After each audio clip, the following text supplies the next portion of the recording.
नमस्कार। मैं राकेश वर्मा आप सभी का स्वागत करता हूं आपके अपने परिवार एशियन गुरुकुल पर।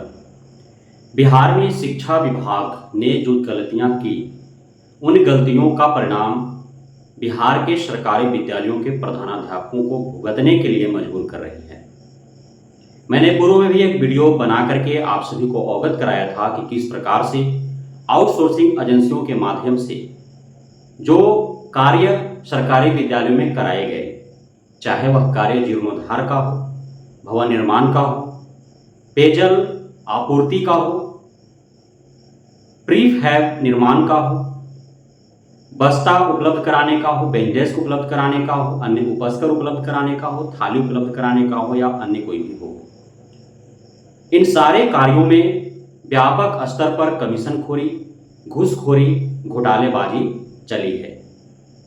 अब चूंकि जो भी कार्य जिस विद्यालय में हुए, उस विद्यालय के प्रधानाध्यापक निस्वार्थ भाव से या कहीं कहीं स्वार्थवश लोभ लालच में पड़ करके, चाहे जितना भी उनके विद्यालय में घटिया कार्य हुए हों, घटिया सामग्री उपलब्ध कराए गए हों, उन्होंने उसे ठीक ठाक बता करके और पेमेंट के लिए स्वीकृति उन्होंने प्रदान किया।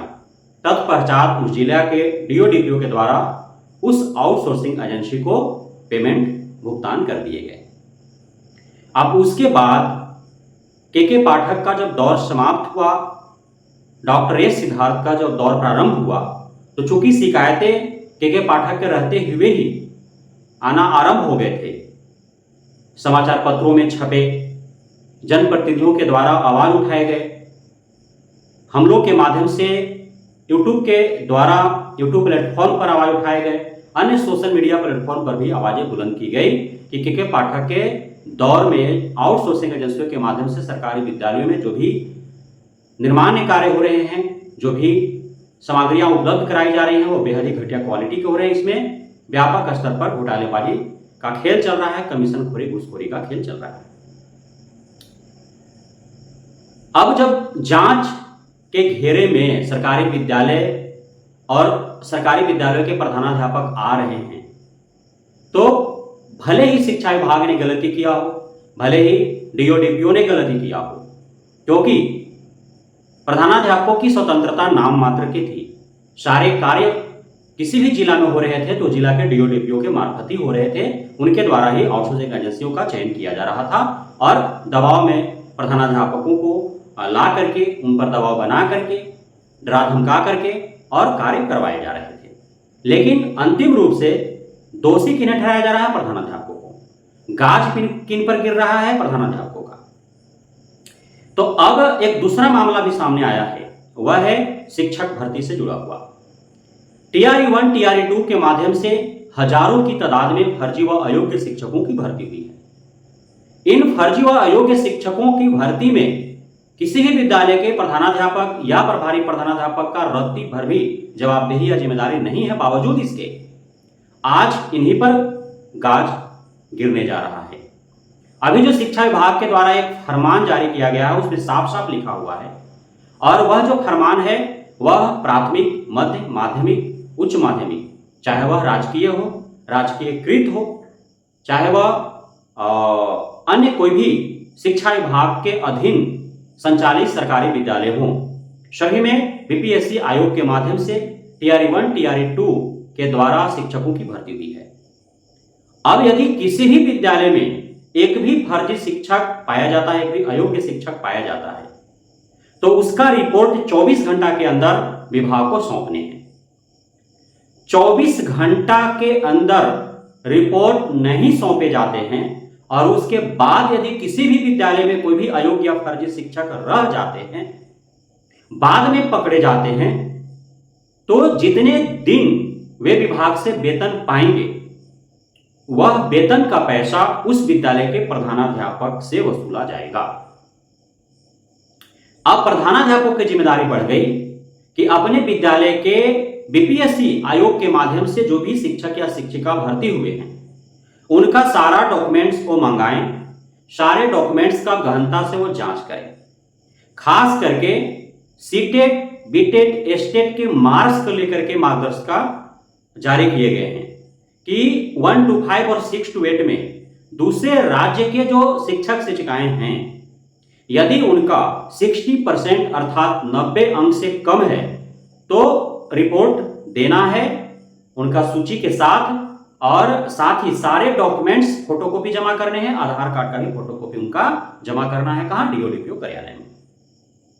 उसी प्रकार से 9, 10, 11, 12 में स्टेट उत्तीर्ण कोई भी जो है वो दूसरे राज्य का अभ्यर्थी है, चाहे वो महिला हो या पुरुष हो, और यहां आकर के शिक्षक या शिक्षिका बने हैं और वे उत्तीर्ण हो, मगर यदि उनका अंक 50% अर्थात 75 अंक से कम है तो उनका भी रिपोर्ट डीओ डीपीओ कार्यालय को सौंपने हैं। मात्र 24 घंटा का समय दिया गया है। अब आज शनिवार 21 सितंबर 2024 को ये पत्र जारी किए गए हैं। कल संडे है तो ऐसे ही गुजर जाएंगे 24 घंटे, और फिर मंडे। तो आखिर किस हिसाब से पत्र जारी किया गया है, यह शिक्षा विभाग को सोचने चाहिए कि आप किस तिथि को जारी कर रहे हैं और अगला तिथि जो है वो कौन सा दिन पड़ रहा है, छुट्टी है अथवा विद्यालय संचालित होंगे। जब प्रधानाध्यापक विद्यालय जाएंगे ही नहीं तो वो कलेक्ट कैसे करेंगे डॉक्यूमेंट्स, सोचने और समझने वाली बात है। तो यूं ही 24 घंटे गुजर जाएंगे। अब मंडे को ही विद्यालय खुलेंगे, मंडे को ही वो सारे जो प्रधानाध्यापक है वो अपने विद्यालय के बीपीएससी से चयनित जो बीपीएससी कैडर के शिक्षक शिक्षिकाएं उनका डॉक्यूमेंट्स वो मंगाएंगे, उसका जांच करेंगे। दूसरी तरफ एक और समस्या है कि चूंकि अभी अर्धवार्षिक परीक्षा चल रहे हैं, साथ ही मासिक जांच परीक्षा भी माध्यमिक और उच्च माध्यमिक विद्यालयों में चलने हैं, तो सारे जो शिक्षक शिक्षिकाएं हैं वे अपने विद्यालय में न आकर के दूसरे विद्यालय में जाकर के वीक्षक बने हुए हैं।